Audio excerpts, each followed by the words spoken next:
पिछले एक हफ्ते से माहौल गर्म था, कौन खेलेगा कौन बाहर बैठेगा। अब एशिया कप का स्क्वाड आ गया है और पिक्चर क्लियर है। सबसे बड़ा झटका, श्रेयस अय्यर और यशस्वी जायसवाल आउट। वही सबसे बड़ा सरप्राइज, शुभमन गिल की वापसी, वो भी सीधा वाइस कैप्टन के तौर पर।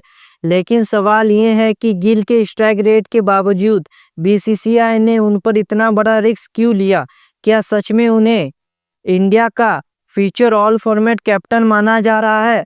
और इस फैसले का सबसे बड़ा नुकसान किसे हुआ है? जी हाँ, संजू सैमसन अब सिर्फ सेकंड विकेट कीपर बनकर रह गए हैं। तो अब पिक्चर साफ है, अभिषेक शर्मा और गिल ओपन करेंगे, सूर्या कप्तानी करेंगे, लेकिन श्रेयस अय्यर और जायसवाल जैसे धाकड़ नाम बाहर। तो इस स्क्वाड का हाईलाइट है कि श्रेयस अय्यर को जगह नहीं मिली।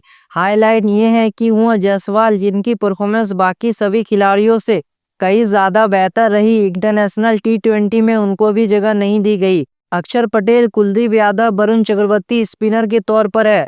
हर्षित राणा का सिलेक्शन हुआ है। अर्शदीप और बुमराह बाकी पेसर है। प्रसिद्ध कृष्णा या मोहम्मद सिराज को जगह नहीं मिली है। संजू सैमसन है, लेकिन ऐसा लगता है कि प्लेइंग 11 का हिस्सा नहीं होंगे। वो सेकंड विकेट कीपर बन गए हैं, क्योंकि मेरे हिसाब से जितेश शर्मा ना सिर्फ विकेट कीपर के तौर पर खेलेंगे बल्कि प्लेइंग 11 का भी हिस्सा होंगे। ये ओवरऑल कहानी है। अब कहानी शुरू करते हैं शुरू से, ओपनर से, क्योंकि इस स्क्वाड को लेकर सबसे ज्यादा चर्चा हो रही है। वो ये हो रही है कि कौन करेगा ओपन। क्या अभिषेक शर्मा, संजू सैमसन ही ओपन करेंगे या फिर जायसवाल और शुभमन गिल जो पहले ओपनर थे, उनमें से किसी को इस टीम में जगह नहीं मिल सकती। अभिषेक शर्मा को लेकर क्लियरिटी दी गई है। अभिषेक शर्मा जो टी20 वर्ल्ड कप के बाद से सबसे ज्यादा स्ट्राइक रेट मेंटेन करते हैं, 199 के आसपास का स्ट्राइक रेट है, 200 के आसपास के, और गेंदबाजी भी करते हैं। तो ऐसे में आप उनको रिप्लेस नहीं कर सकते, वो खेलेंगे एज ए ओपनर। अब दूसरे स्लॉट के 3 खिलाड़ी आपके पास है। एक था यशस्वी जायसवाल, दूसरा शुभमन गिल और तीसरा संजू सैमसन। इसमें से यशस्वी जायसवाल बाहर है इस स्क्वाड से।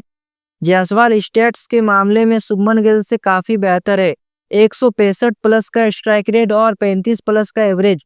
शुभमन गिल 30 का एवरेज और 139 का स्ट्राइक रेट, उससे बेहतर है शुभमन गिल से। लेकिन ऐसा लगता है कि शुभमन गिल पर बीसीसीआई जो है वो इन्वेस्ट कर रहा है और भविष्य में उन्हें ऑल फॉर्मेट कैप्टन बनाया जा सकता है।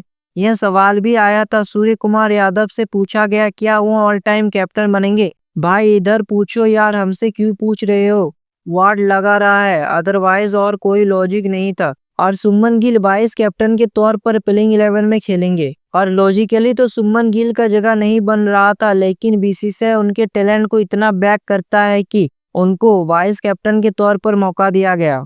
हमें इस प्लेयर पर बहुत ज़्यादा भरोसा है और हम ये मानते हैं कि ये लड़का हमारा फ्यूचर कैप्टन है, इसलिए हम इन्वेस्ट कर रहे हैं। इसलिए चाहे जायसवाल हो या संजू सैमसन, हम उनको साइड कर रहे हैं, अदरवाइज कोई लॉजिक नहीं है।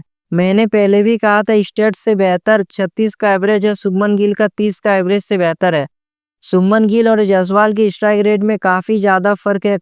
से 40 के स्ट्राइक रेट पर खेलते हैं शुभमन गिल, वही जायसवाल 160 से 180 की स्ट्राइक रेट पे खेलते हैं, जो जमीन आसमान का फर्क है। शुभमन टी20 के हिस्सा नहीं रहे, लेकिन स्ट्रेट आए हैं, वाइस कैप्टन बने हैं, और बैटिंग ऑर्डर में इसकी वजह से काफ़ी चेंजेस होने वाले हैं, क्योंकि इसका सबसे बड़ा असर यही होगा कि संजू सैमसन नहीं बनेगा प्लेइंग 11 का हिस्सा, उनको बाहर बैठा दिया जाएगा। और संजू सैमसन को लेकर बुरा लग रहा है, बिकॉज संजू सैमसन के साथ यही होता है। मतलब विकेट कीपर तो इस बार चुना गया है संजू सैमसन को, लेकिन शुभमन गिल को फिट करने के लिए कीपर चुना गया, क्योंकि पिछले बार ध्रुव जुरैल थे। जुरैल का परफॉर्मेंस बहुत एवरेज रहा था, तो जितेश शर्मा को लाया गया। अब जितेश शर्मा बैकअप कीपर भी नहीं थे, क्योंकि पिछली बार बैकअप कीपर ध्रुव जुरैल थे, मेन कीपर संजू सैमसन थे। लेकिन अब संजू सैमसन वो बैकअप विकेट कीपर के तौर पर रहेंगे, क्योंकि संजू सैमसन लोअर ऑर्डर में बैटिंग करते नहीं है, संजू टॉप ऑर्डर में बैटिंग करते हैं, और टॉप ऑर्डर की बैटिंग बहुत क्लियर है।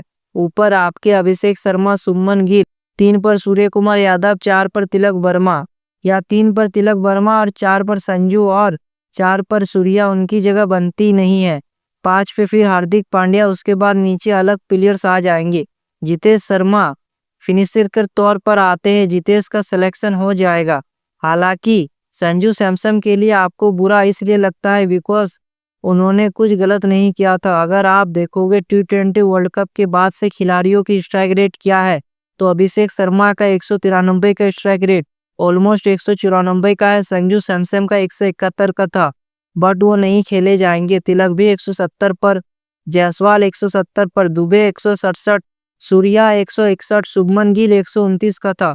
तो यानी इस कड़ी में सबसे ज्यादा कमजोर शुभमन गिल नजर आ रहे हैं और मुझे लगता है शुभमन को भी टास्क दिया गया होगा क्योंकि टीम ने कहा है कि फाइनल नहीं है। शुभमन को टास्क दिया गया है कि आप जाइए, खेलिए और एक्सप्रेस कीजिए। अगर वो अच्छा एक्सप्रेस कर लेते हैं, इंडिया की बल्ले बल्ले होती है तो बल्ले बल्ले, अदरवाइज देखा जाएगा। बट शुभमन वाइस कैप्टन के तौर पर है। जायसवाल और अय्यर जो ड्रॉप्टेड है, ये थोड़ा सा शॉकिंग वाला हिसाब किताब है। आपको अय्यर के लिए बुरा लगता है because he is always all format player है। यूए दुबई मैचेस होने वाले हैं, वहाँ उस पिच के हिसाब से अय्यर बड़े प्लेयर बनते हैं। वहाँ स्पिनर ज्यादा होंगे, वो अच्छा करते हैं, बट नहीं लिया गया। अय्यर मतलब डिजर्विंग प्लेयर था। मेरे हिसाब से अय्यर को टीम में होना चाहिए था, लेकिन अय्यर को नहीं लिया गया। अय्यर को लेकर कहा गया कि ना वो गलत है ना हम गलत है। अगरकर का यही स्टेटमेंट था कि श्रेयस अय्यर ना ही अपना जगह गलत है और ना ही हम अपनी जगह गलत है, दोनों अपनी अपनी जगह सही है। तो ठीक है, अब ये लॉजिक दे दिया गया है, इसी को मान लेते हैं। संजू जीते इस कंपटीशन जैसा मैंने कहा था कि ये कहानी ओवरऑल उनकी हो गई है। शुभमन गिल को बैक किया गया है और इस वजह से सारे प्लेयर आगे पीछे हुए हैं। खैर, एक बार मैं आपको स्कोर बता देता हूँ। तो एशिया कप 2025 में इंडिया का प्लेइंग 11 हो सकता है। Opening Abhishek Sharma, Shubman Gill, number 3 Tilak Varma, number 4 Surya Kumar Yadav, number 5 Shivam Dubey, number 6 Hardik Pandya, number 7 Jitesh Sharma, क्योंकि संजू सैमसन इतना लेट बैटिंग करने नहीं आएंगे।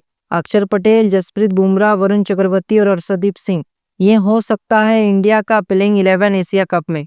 तो आप लोग कमेंट में बताइए कि कौन सा खिलाड़ी टीम में होना चाहिए था और किसको बाहर करना चाहिए था। तो ऐसे वीडियो देखने के लिए चैनल को सब्सक्राइब, बेल आइकन को प्रेस। मिलते हैं नेक्स्ट वीडियो में। जय हिंद।